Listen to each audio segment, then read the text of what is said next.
On a Friday night in March 1864, in a valley 8 miles outside Sheffield, a resident engineer named John Gunson stood beside a crack in an earthen dam and judged that it would hold until morning. It did not. Before midnight, roughly 650 million gallons of water tore through a gap some 110 yards wide and dropped down the Loxley Valley toward a sleeping city. At least 240 people died. Whole families were wiped from the parish registers in a single night. Over 600 houses were destroyed or damaged. 15 bridges were swept away, and debris from the flood was later found dozens of miles downstream. There was no storm that night. There was no war, no earthquake, no act of God. There was a new dam filled with water for the very first time, and a crack that a qualified man looked at for a few minutes by lamplight and decided was nothing to worry about. This is the story of the Great Sheffield Flood, the worst dam disaster in British history, and of how an ordinary Friday evening in an ordinary industrial valley became within a few hours one of the deadliest civil engineering failures of the Victorian age. To understand how it happened, you have to go back to the town the dam was built to serve, and to the man who was standing on it when it gave way. Before we go on, this channel is just getting started, so if these forgotten corners of Victorian Britain are the kind of history you come back for, take a moment to subscribe and tell me in the comments where in the world you're watching from. Sheffield in the 1860s was a city defined by water and metal. For centuries its rivers, the Don, the Sheaf and the Loxley among them, had turned the wheels of hundreds of small grinding shops and forges scattered along their banks, powering a trade in cutlery, tools and steel that had made the town's name across Britain and beyond. By the middle of the Victorian era, that trade was accelerating. Sheffield's population had roughly quadrupled in 50 years, swollen by workers drawn to its furnaces, its rolling mills, and its famous steelworks. Streets of new terraced housing climbed the hillsides around the town centre. Chimneys multiplied. The city that would later be nicknamed Steel City was, in the 1860s, still finding the water to support that growth, and struggling. The Sheffield Waterworks Company, a private concern responsible for supplying the town's drinking water, had for years been unable to keep pace with demand. Existing reservoirs in the hills above the town were not enough. Droughts brought shortages. Shortages brought public anger and, on occasion, outright unrest, since a town of steel and coal without clean water was a town that could not function. The company's answer was ambitious: a new generation of large upland reservoirs built high in the Pennine foothills above the villages of Bradfield, designed to catch and store the rainfall of the moors and feed it down to the growing town below. Dale Dyke, sometimes spelled Dale Dyke, was one of these new works. Construction began in 1861 and continued through until early 1864. A large earth embankment dam raised across a narrow valley in the Bradfield Hills, roughly 8 miles northwest of Sheffield itself. When finished, the embankment stood 95 feet high, with a crest running 1,254 feet from one hillside to the other. Behind it, the reservoir it created was designed to hold back more than 2,600 acre-feet of water, a new inland sea sitting directly above the villages and mill communities of the Loxley Valley. So, the engineer entrusted with designing the Bradfield scheme was John Towlerton Leather, a consulting engineer with an established reputation in waterworks construction. Overseeing the day-to-day building and operation of the works on the company's behalf was John Gunson, the resident engineer, a man whose job it was to know this dam and its valley better than anyone else alive.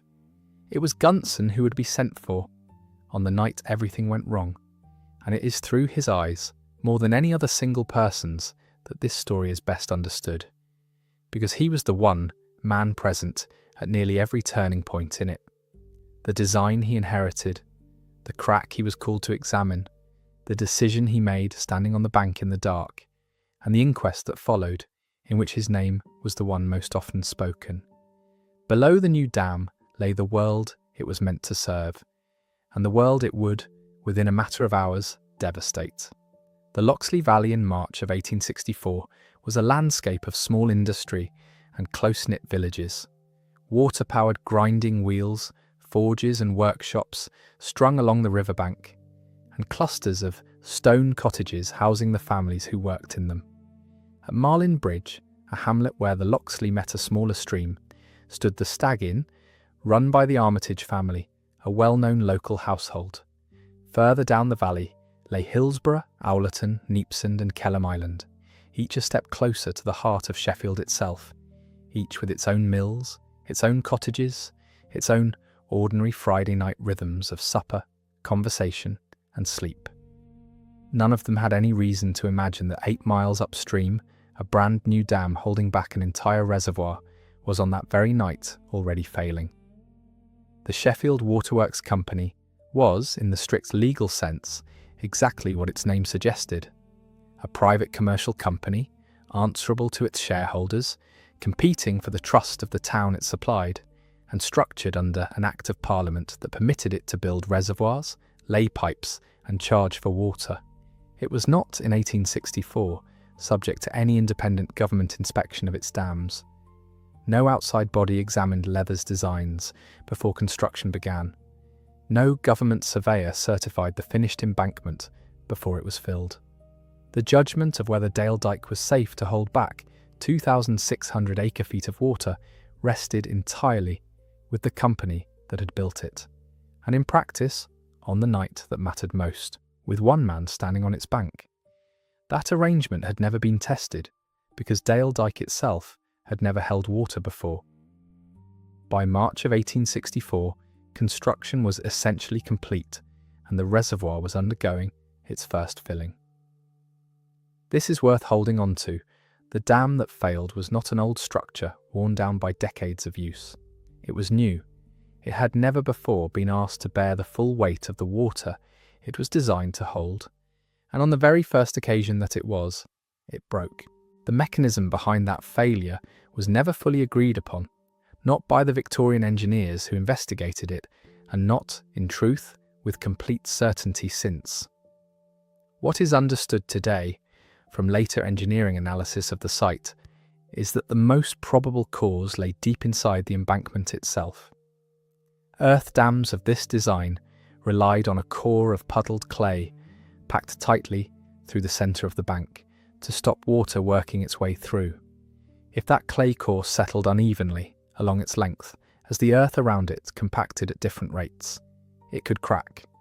Once cracked, pressurised water finds its way in, widening the fracture from within, a process engineers call piping, in which water slowly hollows out a channel through the heart of an earthwork, the way a woodworm hollows out a beam, invisible from the outside until the structure gives way all at once. It is the most likely explanation for what happened at Dale Dyke, though it is a modern reconstruction, not a certainty the Victorians themselves ever settled on. What is certain is the sequence of that final afternoon and evening, because it was recorded, tested, and argued over at length in the weeks that followed. On the afternoon of the 11th of March, a workman inspecting the embankment noticed a crack running along its face. It was narrow at first, no wider than a finger. He reported it, and a rider was sent the 8 miles into Sheffield to fetch John Gunson. Gunson arrived at the dam at around 10 o'clock that night. By then the crack had widened further, wide enough, according to the accounts later given, to admit a man's hand. He examined it by lamplight in the cold and the dark, on a structure he knew as well as anyone alive, and he made a judgment. He concluded that the embankment was sound, and that it would hold. It did not. The crack continued to widen through the following 2 hours. Gunson remained at the dam. Whatever doubt may have crept in as the gap grew wider is not recorded, only that he stayed, and that shortly before midnight, with him still on site, the embankment gave way entirely. A breach around 110 yards wide opened in the bank, and the reservoir behind it, some 650 million gallons of water, was released in a matter of minutes. There is a particular weight to that fact worth sitting with. This was not a structure that failed silently, unseen, in the middle of the night, with no one the wiser until morning. A crack had been seen in daylight. A qualified engineer had been sent for. He had come, examined it, and made a considered, professional decision that it was not yet dangerous. And he was wrong, catastrophically, and he was there to see it happen. Whether a different decision that night, an earlier warning sent down the valley, or a more cautious reading of a widening crack could have changed. What followed is a question the inquest itself would spend weeks trying to answer. But one structural fact framed everything else. There was no one Gunson had to answer to that night, except his own judgement. No government inspector's opinion to seek. No independent authority whose sign-off was required before the reservoir was filled in the first place. The entire safety of a dam capable of drowning a city rested on the private commercial company that owned it, and on the training and instinct of the man standing on its bank in the dark. Below that bank, 8 miles down a quiet valley, several thousand people were going to bed. The 11th of March 1864 had been, for almost everyone in the Loxley Valley, an entirely unremarkable Friday. The grinding wheels and workshops along the river had run their normal day's work. Mill hands had gone home in the evening light. At the Stag Inn in Marlin Bridge, the Armitage family who kept the house, Eliza and William Armitage, their children, and William's brother Greaves Armitage with his own wife and children nearby, were going about an ordinary Friday night in a public house. Customers coming and going, supper prepared, beds made up for the family and for the servants and lodgers who lived under their roof, among them a young woman named Elizabeth Crownshaw. Further along the valley, in cottages behind the inn, the Bates family was settling in for the night. Nearby, the Chapman family, Daniel Chapman among them, and the Hudson family, John and George and Eliza Hudson, were doing the same. None of these were remarkable households.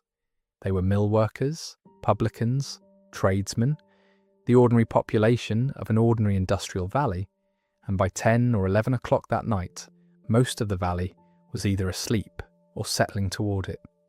There was no warning system in the Loxley Valley in 1864, no siren, no telegraph line strung between the dam and the villages below it. Nothing that could have carried word of a widening crack 8 miles down a dark valley faster than a horse could ride it.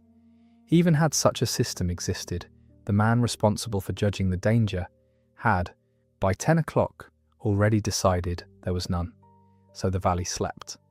Somewhere in the dark above them, a fracture in an earth bank was widening minute by minute, and nobody below had the slightest reason to know it. It is worth remembering how ordinary all of this was.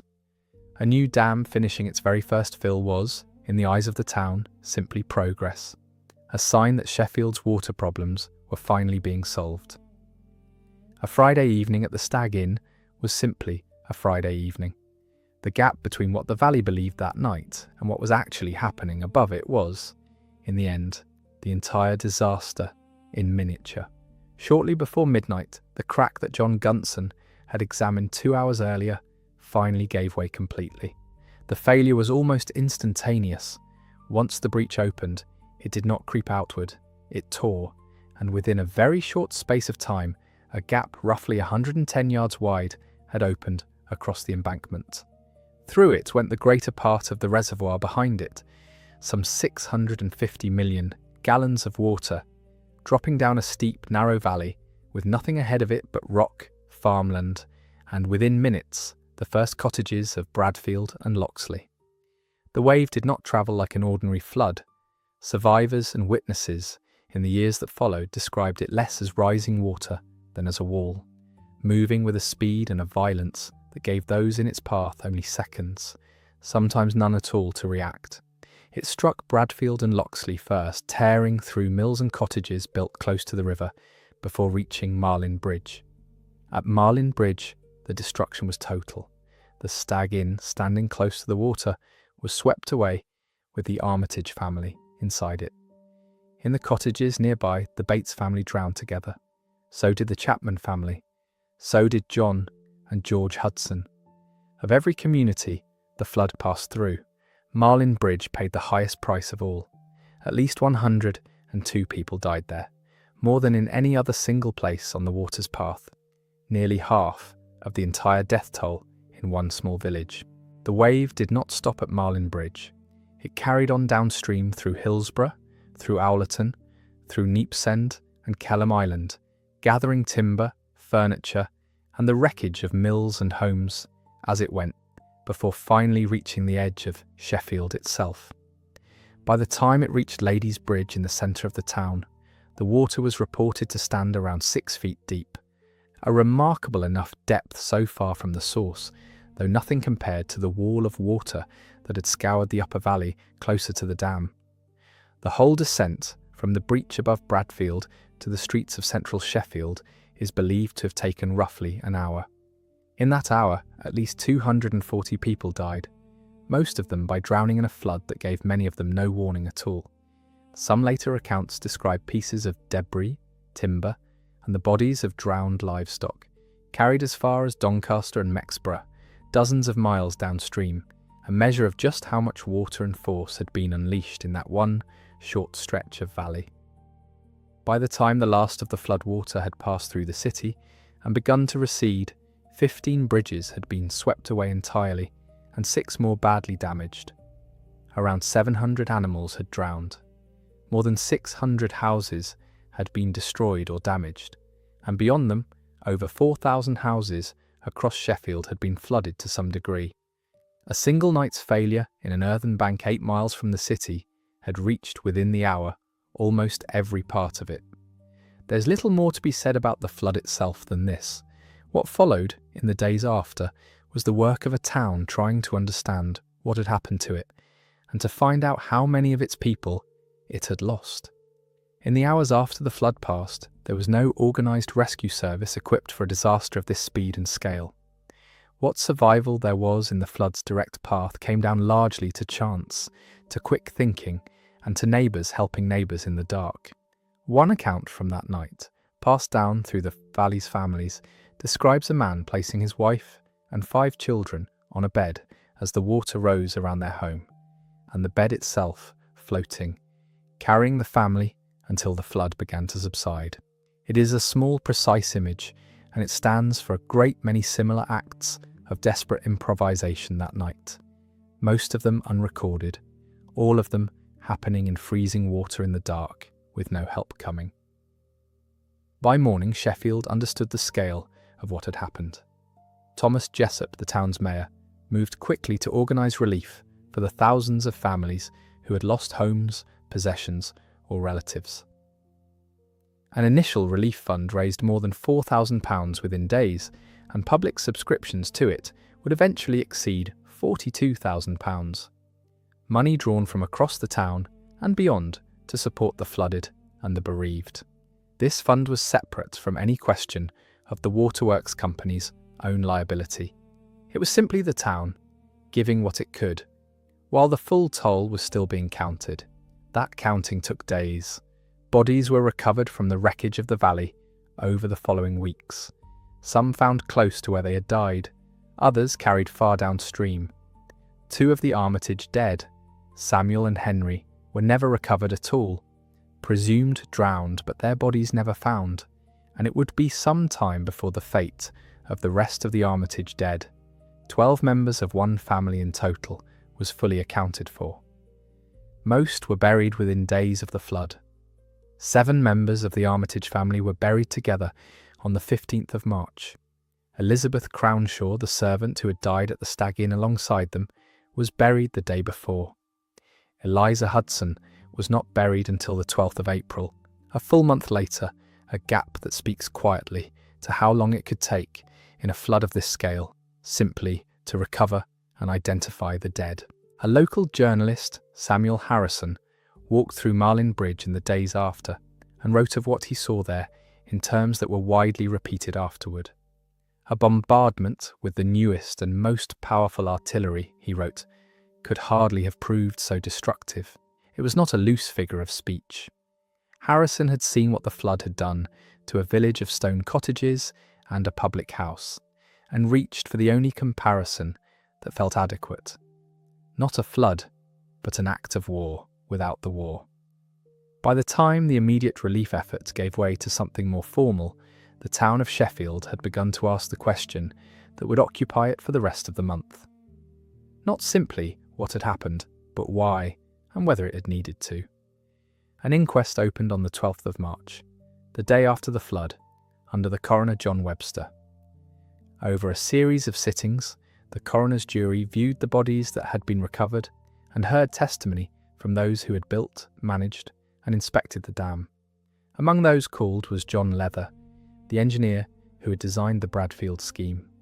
Leather told the court that he believed the failure had most likely been caused by a landslip beneath or beside the embankment, and when pressed directly on whether there had been any fault in his design or in the workmanship of the construction, he denied it. In his account, the dam had been built properly, to a sound design, and something outside the engineering itself, a slip in the ground, had brought it down. The coroner was not satisfied with that answer. If the work had truly been as perfect as Leather and Gunson were claiming, John Webster told the court there must have been something fatal in either its design or its construction, or it certainly would not have burst. It is a hard thing to argue with.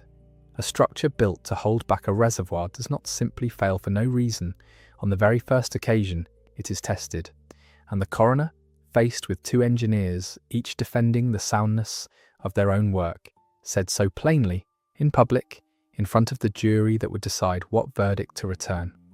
That verdict came on the 24th of March. The jury did not find either Gunson or Leather guilty of any criminal act, but its finding went further than a simple exoneration. It concluded that there had not been that engineering skill and that attention to the construction of the works which their magnitude and importance demanded. In plain terms, the dam had not been built or watched over with the seriousness that a structure capable of drowning a city required. Someone, somewhere in the process, had not taken enough care, but the jury did not, or could not, put a single name to that failure. In the absence of a name, public judgment supplied its own answer. It was Gunson who had stood on the bank at 10 o'clock that night with the crack already visible.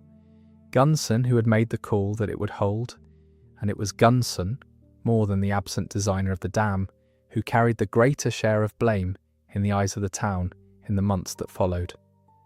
Leather, for his part, walked away from the inquest formally cleared of any fault in his design, and yet the Sheffield Waterworks Company's own actions after the inquest tell a quieter, second story. Despite Leather's formal exoneration, the company did not continue to use him for its future works. In the years that followed, it turned instead to a different engineer, Thomas Hawksley, for the design of subsequent reservoirs. No public verdict ever said that Leather's design had been at fault, but the company that had trusted him with Dale Dyke did not trust him again, and that quiet decision says something the inquest's formal wording never quite did. There was, in other words, no one convicted, no one criminally punished, no one whose career was formally ended by a court's judgment, and yet almost everyone involved, from the coroner to the company itself, behaved afterward as though they knew exactly where the fault lay. That gap between the official verdict and the private conclusion is a second, quieter injustice sitting inside a disaster that had already cost at least 240 lives. What the town did do, and did unusually for its time, was accept a financial reckoning even where it had accepted no legal blame. Parliament passed the Sheffield Waterworks Act of 1864, establishing a Board of Inundation Commissioners specifically to receive and assess claims from those who had lost homes, businesses, livestock and possessions in the flood. Under that scheme, the Waterworks Company ultimately paid out £273,988 in compensation, a very large sum for the period, to claimants across the valley and the city. It is worth pausing on how unusual this was. No one had been found guilty of anything, and yet a private company, facing no criminal liability whatsoever, agreed to compensate the people whose lives it had devastated. Family by family, claim by claim, according to a bespoke scheme built for this disaster alone. It is worth understanding exactly what that compensation scheme covered, because the detail tells you something about the scale of what had been lost. The claims archive built from those original submissions records 39 houses and 2 beer houses destroyed outright, gone entirely, alongside 376 houses and 22 more beer houses damaged badly enough to require compensation. 4 mills were destroyed completely, with 17 more damaged. 17 workshops and warehouses were destroyed, 11 more damaged. 3 shops were gone entirely, 15 more harmed. Each of those numbers was, in 1864, a claim form, a family or a business owner standing in front of a commissioner, describing in plain terms what they had owned on the 10th of March and did not own on the 12th. A grinding wheel, a stock of tools, a dresser, a bed, a set of tables and chairs. The Board of Inundation Commissioners had to put a monetary value on all of it, valley by valley, street by street, and did so for the better part of the following year. That the compensation was paid at all marks Dale Dyke out from a great many industrial disasters of the same century. It was common enough in Victorian Britain for a company responsible for a catastrophic failure to face no legal penalty and pay no compensation at all, leaving the victims and their families to absorb the loss entirely on their own. The Sheffield Waterworks Company did not entirely escape that pattern, since no criminal liability was ever established against it. But through the specific mechanism Parliament created in the Act of 1864, it did something rarer. It accepted, as a matter of practical fact, if not of legal guilt, that the flood was its responsibility to make right, at least in money, even where the courts and the coroner's jury had declined to put the word guilty on any document. It is also worth asking what became of the 2 men whose names sit at the centre of this story, because their 2 afterwards could hardly have looked more different. John Leather continued to practice as a civil engineer after the flood, and the formal record shows no criminal or professional censure against his name. But the Sheffield Waterworks Company's quiet turn to Thomas Hawksley for its subsequent work speaks for itself, a company that will not say in public what it clearly believes in private. Gunson, for his part, remained in the employment of the Waterworks Company. He had been on the bank of a dam at 10 o'clock at night, examined a crack with his own eyes, and told those around him it would hold. Whatever the inquest's careful wording about engineering skill and attention, it was Gunson whose judgement had been tested directly against the water and found wanting. He carried that publicly and personally for the rest of his career. None of this, in the end, restored what had been lost in the Loxley Valley on the night of the 11th of March, but it did something else, something that reached far beyond Sheffield and far beyond 1864. It became a case study, studied and restudied by the engineering profession for decades afterward, in exactly the way that a coroner's jury cannot force a change in the law, but a sufficiently catastrophic failure, properly documented, eventually does. In the years after the flood, professional bodies within British civil engineering, chief among them the Institution of Civil Engineers, began pressing harder for more rigorous standards in the design, construction and inspection of large earth dams. Dale Dyke became one of the standard reference failures cited in that push, an example, taught and retaught to generations of engineers, of exactly what could go wrong when a new embankment was filled for the first time without independent scrutiny of its design, and of how a puddled clay core, if it settled unevenly, could open a channel for water to work its way silently through the heart of a structure until the structure could no longer hold itself up. Modern British reservoir engineering and the entire tradition of core integrity monitoring in earth dams trace their caution in part back to failures like this one. It would, however, be inaccurate to claim that Dale Dyke produced an immediate national law requiring the inspection of Britain's reservoirs. It did not. That statutory regime, the Reservoirs Act, would not arrive until 1930, and it took another catastrophic dam failure at Dol in North Wales in 1925 to finally force Parliament's hand on a formal, government-backed inspection requirement for large reservoirs across the country. What Dale Dyke changed, in the more immediate term, was the culture and the standards of practice within the engineering profession itself. How earth dams were designed, how their clay cores were built and monitored, how seriously a crack in an embankment ought to be taken, and by whom. It planted the idea, decades before the law caught up with it, that a private company's own judgement of its own dam's safety was not, on its own, a sufficient safeguard for the thousands of people living beneath it. That idea did eventually reach the statute book in 1930, and it remains there in an updated form today. Every large reservoir in Britain, dams that supply drinking water to entire regions, dams that hold back water for flood control, dams built for hydroelectric power, is now subject to a legal requirement for regular inspection by an independent, appropriately qualified engineer, entirely separate from the company or authority that owns and operates it. That inspector does not answer to the reservoir's owner. Their job by law is to examine the structure on its own terms, without regard for whether the finding is convenient for the people who commissioned it. It is precisely the kind of independent check that did not exist above the Loxley Valley in March of 1864, when the only opinion that mattered belonged to the man employed by the company that owned the dam. The Dale Dyke embankment itself was not repaired and refilled after the flood. It was abandoned entirely.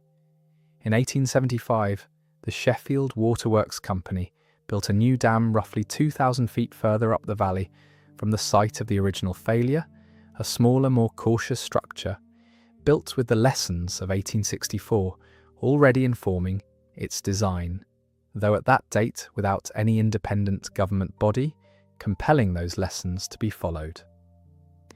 That rebuilt reservoir remains in use to this day, still supplying water to the region, sitting quietly in the same hills where its predecessor failed. At the site of the original dam, a memorial stone now marks where the 1864 embankment once stood, a modest marker in a valley that has otherwise returned to farmland and moorland, easy to miss if you did not know to look for it. It is a striking thing in itself that the location of one of the deadliest civil engineering failures in British history is marked today by little more than a single stone and a footpath. The dead of the flood were, for the most part, buried close to where they had lived. Many lie in Loxley Cemetery, in the valley itself, not far from the homes the flood took from them. Others were buried at Burngreave Cemetery in Sheffield. The Armitage family, 12 of them lost in a single night at the Stag Inn, are remembered there by name, their graves tended and documented by a local heritage group, the Friends of Loxley Cemetery, who have spent years working through parish and burial records to make sure that the valley's dead are not simply a number in a coroner's report, but individuals with dates and names and, where the record allows it, faces and stories attached to them. The valley has not forgotten what happened there, even if the wider country largely has. In March of 2014, on the 150th anniversary of the flood, the communities along the Loxley Valley marked the date with a series of services and events that would have been unimaginable to anyone standing in the wreckage in 1864. Memorial services were held at St. Nicholas's Church in High Bradfield, close to where the dam itself once stood, and at St. Polycarp's Church in Marlin Bridge, in the very village that had lost more people than anywhere else on the flood's path. Local historians led guided walks along the route the water had taken, tracing the same 8 miles the flood had covered in roughly an hour, only now walked slowly, deliberately, by people wanting to understand what had happened underfoot. The University of Sheffield hosted a public talk on the disaster's history and its engineering lessons. A local brewery in Bradfield even produced a commemorative beer for the occasion, a small, very Yorkshire way of keeping a 150-year-old tragedy present in ordinary conversation, in a pub, rather than locked away in an archive nobody visits. That archive itself is worth pausing on, because it represents one of the more unusual afterlives any Victorian disaster has had.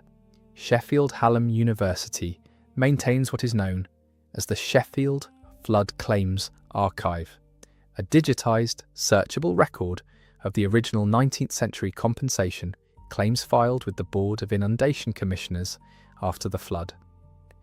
Anyone today, researcher or descendant, or simply the curious, can search that archive and find the original claim filed by a Loxley Valley family for a lost dresser, a drowned pig, a flooded workshop, in the handwriting of a clerk working through the case files in the months after the disaster. It means that the people of the Loxley Valley in 1864 are not simply named on a death toll. Many of them left behind a written record, in their own words or the words of a commissioner writing on their behalf, of exactly what the flood took from them, itemised, valued and preserved. It is difficult, working through those claim records today, not to be struck by how ordinary most of the losses were. A dresser, a set of chairs, a workshop's tools, a beer house's stock. These were not the losses of a wealthy town. They were the accumulated, hard-won possessions of an industrial working community, built up over years of grinding, forging and keeping shop, gone in the space of an hour because a crack in an earth bank 8 miles away had been judged, wrongly, not to be a danger. There is a wider point worth drawing out of all of this, one that reaches past Sheffield and past the 19th century altogether. Every large dam, reservoir or embankment you've ever driven past, walked beside, or drawn water from in modern Britain exists inside a regulatory framework that was, in part, built in response to nights like the 11th of March, 1864. The independent reservoir inspector who checks a dam's core integrity today, the staged filling schedules modern engineers follow when a new reservoir is brought into use. The assumption, now taken entirely for granted, that no company should be the sole judge of its own infrastructure's safety, all of it descends, at least in part, from a valley in Yorkshire where that assumption did not yet exist, and 240 people paid for its absence. It is also worth returning briefly to the two funds this disaster produced, because the distinction between them says something about how Victorian Britain understood catastrophe. The Mayor's Relief Fund, raised by voluntary public subscription in the days after the flood, was charity, an act of civic generosity, given freely by a town for its own people, with no legal obligation behind it whatsoever. The later compensation paid out under the Sheffield Waterworks Act, by contrast, was something closer to an admission, dressed in the language of statute rather than guilt.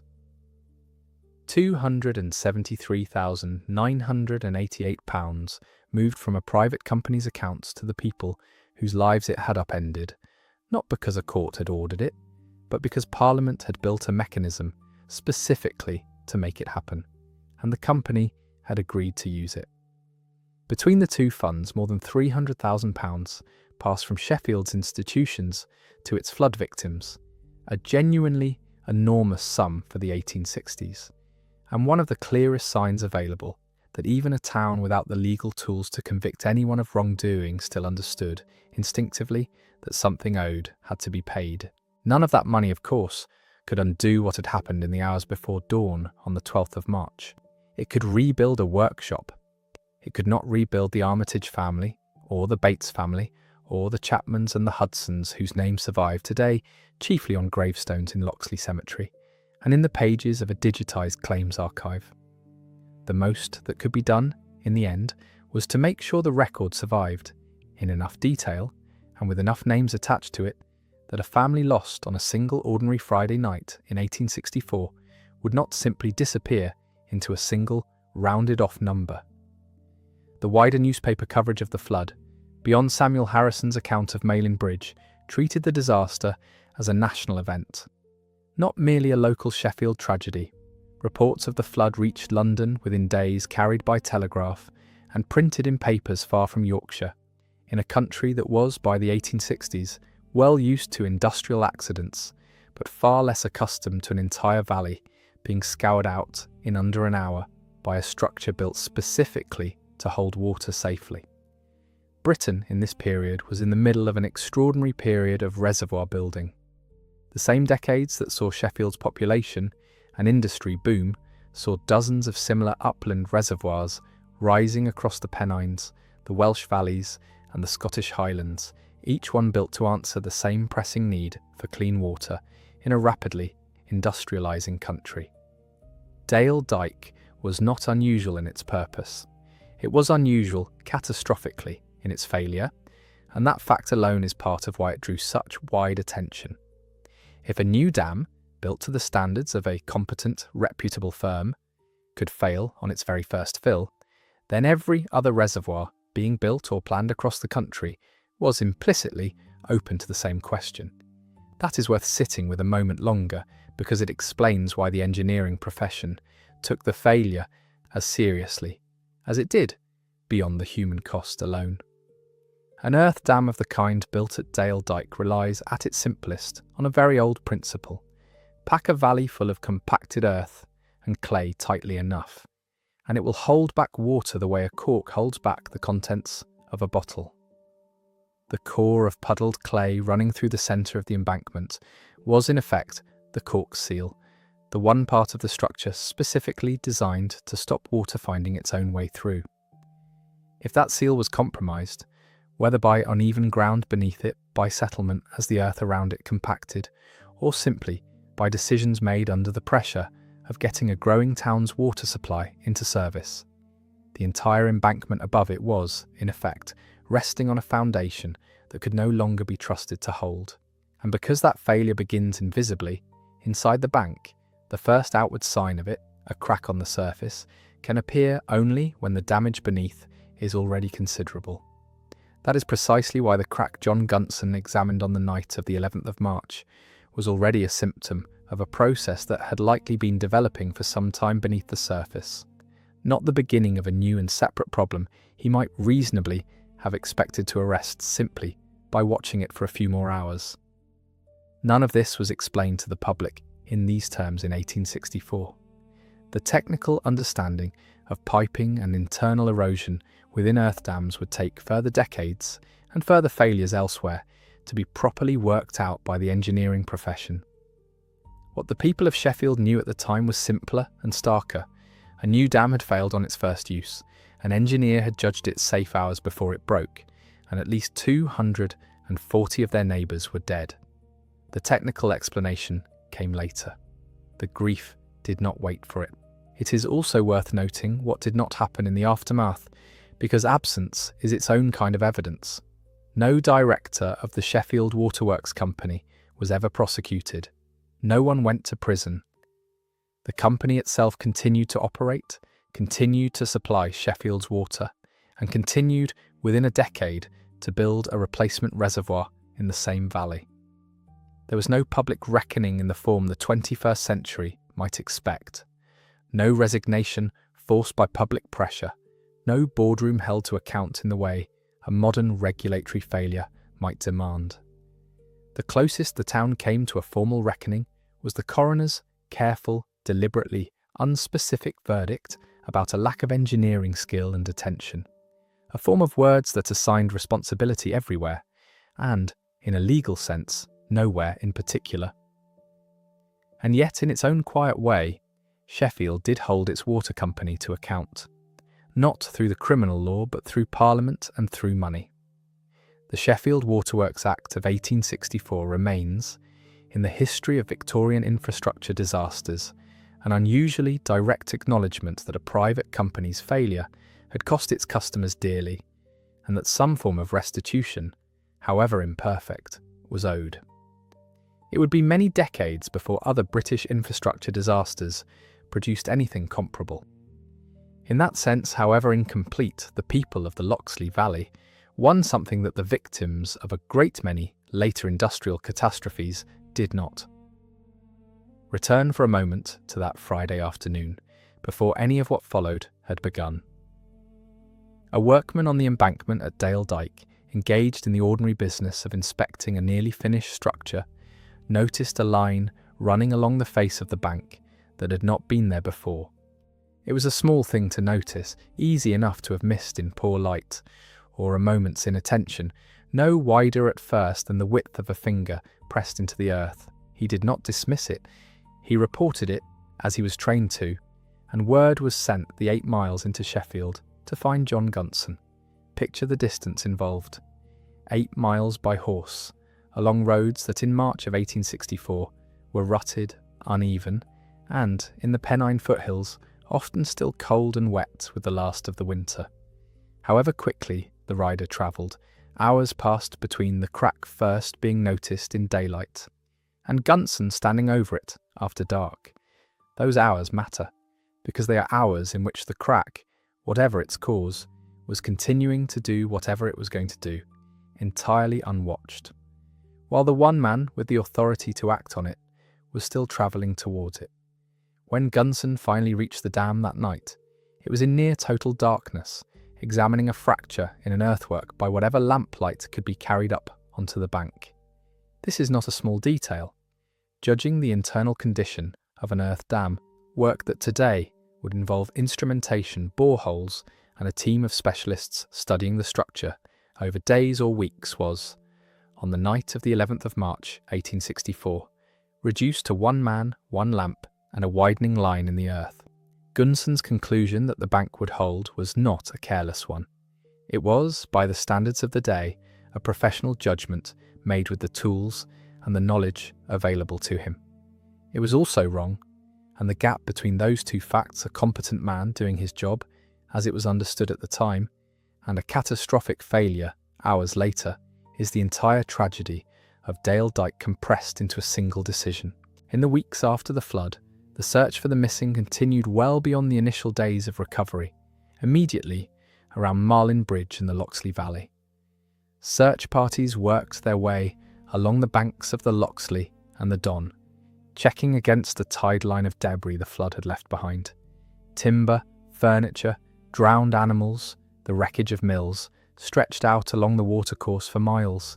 Some bodies were recovered close to home, others were found much further away, carried by the same current that had swept away the Stag Inn, as far as Mexborough, some 20 miles downstream of Sheffield itself, a testament to just how much water had moved through the valley in that single night, and for how long its force had continued to carry things, and people, along with it.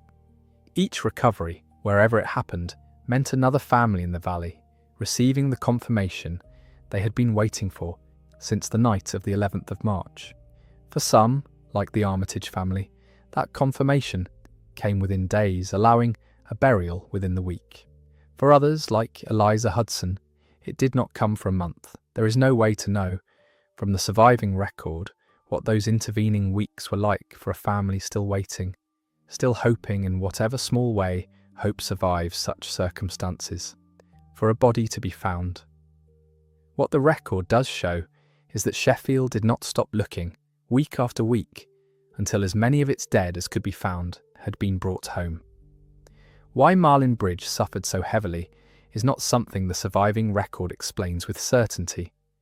What is documented is the concentration of loss in one small place: the Armitage family at the Stag Inn, the Bates family in the cottages behind it, the Chapmans, the Hudsons, all living within a short distance of one another when the wave arrived. In a hamlet of only a few hundred people, the deaths of 102 of them meant that very few households nearby escaped untouched. It is why so many familiar names cluster around this one place in the burial registers and the claims records that followed. It was simply where the flood and a tightly packed community living in its path met in the greatest concentration. The scale of the compensation scheme that followed drew attention well beyond Sheffield at the time, in circles far removed from the flood itself.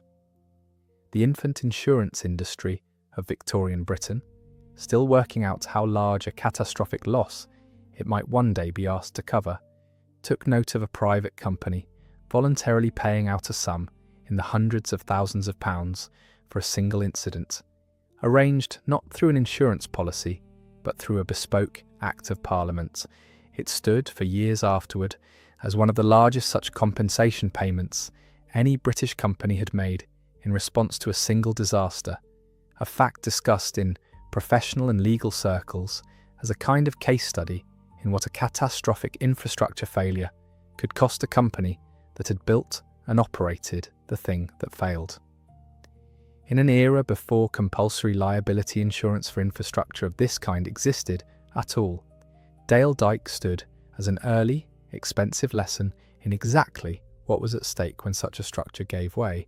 That lesson did not go unnoticed by other waterworks companies building similar reservoirs elsewhere in the country during the same decades.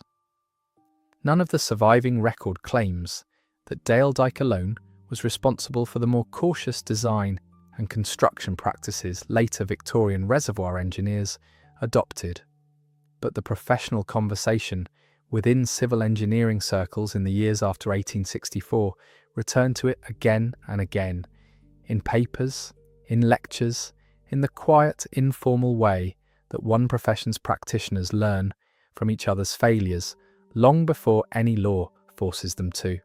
A dam that fails on its first fill, in front of the engineer responsible for judging its safety, hours after a crack has already been reported, is not the kind of failure a profession can afford to treat as an isolated misfortune. It has to be treated as a lesson, and Dale Dyke was. By the time the flood reached the built-up heart of Sheffield, it had lost some of the violence that had scoured the Loxley Valley closer to the dam, but it had not lost its capacity to do harm. At Kelham Island, home to some of the town's steelworks, workers found water rising through the works, with little warning beyond the sound of it arriving. Along the streets nearer the centre, residents woke not to a wall of water, but to water already in their homes, rising through doorways and around furniture in the dark, a slower but still frightening version of what the valley above had already suffered in its more violent form. By the time daylight came on the 12th of March, much of low-lying Sheffield bore the marks of a flood that had begun its journey 8 miles away, and several hours earlier, in a place many of the people waking up to wet floors and ruined stock had probably never visited. It is worth remembering how large a town Sheffield already was by this point, and how strange it must have felt for a flood originating so far outside the city to reach so completely into its centre. This was not a river bursting its banks after days of local rain, the kind of flood a Victorian town might have some experience managing. It was a flood that arrived with no local warning at all, born from an event the city itself had had no part in and no sight of, delivered to its doorstep within the hour by a valley most residents thought of, if they thought of it at all, as the quiet source of their drinking water. There is a particular kind of historical obscurity that has settled over the great Sheffield flood in the century and a half since, one worth naming plainly. Ask most people in Britain today about Victorian disasters, and they're far more likely to recall a famous shipwreck, a mining catastrophe, or a fire in a crowded building than a dam bursting above an English steel town. Yet measured simply by the number of dead, at least 240 people, in a single night, in a single county, Dale Dyke sits among the deadliest civil engineering failures in British history, Victorian or otherwise. It has never carried the same public memory as some of the era's other catastrophes, partly, perhaps, because it happened in a valley outside a major city rather than in the city itself, and partly because the story it tells, of quiet institutional failure rather than dramatic villainy, does not lend itself to easy legend. There is no single villain in this story. There is a company, a design, a crack, and one tired man's judgment in the dark. That is a harder story to keep alive in public memory than a more theatrical tragedy. And Dale Dyke, in large part, has not been kept alive outside Sheffield itself. Return, one last time, to that Friday night in March, a crack no wider than a finger. A man who looked at it and believed it would hold.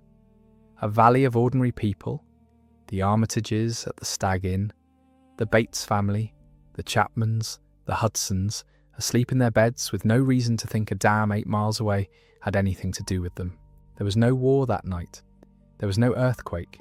There was only a new embankment, filled with water for the first time, and a judgment made in the dark that turned out to be wrong. At least 240 people did not wake the next morning. Marlin Bridge alone lost more than 100 of its own, entire families gone in the time it takes water to fall down a valley. What was left behind was a stone marking an empty hillside, a rebuilt reservoir a little further up the slope, a set of claim forms in careful Victorian handwriting listing everything an ordinary life is made of, and eventually a country that no longer lets one man with a lamp be the only judge of whether a dam will hold. That is what remains of the Great Sheffield Flood. Not a legend, not a villain, just a crack that was seen, a decision that was made, and 240 people who never came home. 3 corrections made against the brief. Removed an invented detail about Greaves Armitage's body not being found, replaced with the brief's actual fact that Samuel and Henry were never recovered. Replaced the fabricated, narrow channel hydrological explanation for Marlin Bridge's toll with a brief supported explanation, concentration of named families, and swapped monster for villain bandword list. Everything else, names, roles, fates, figures, dates, quotes, era, geography, and length, checked out against the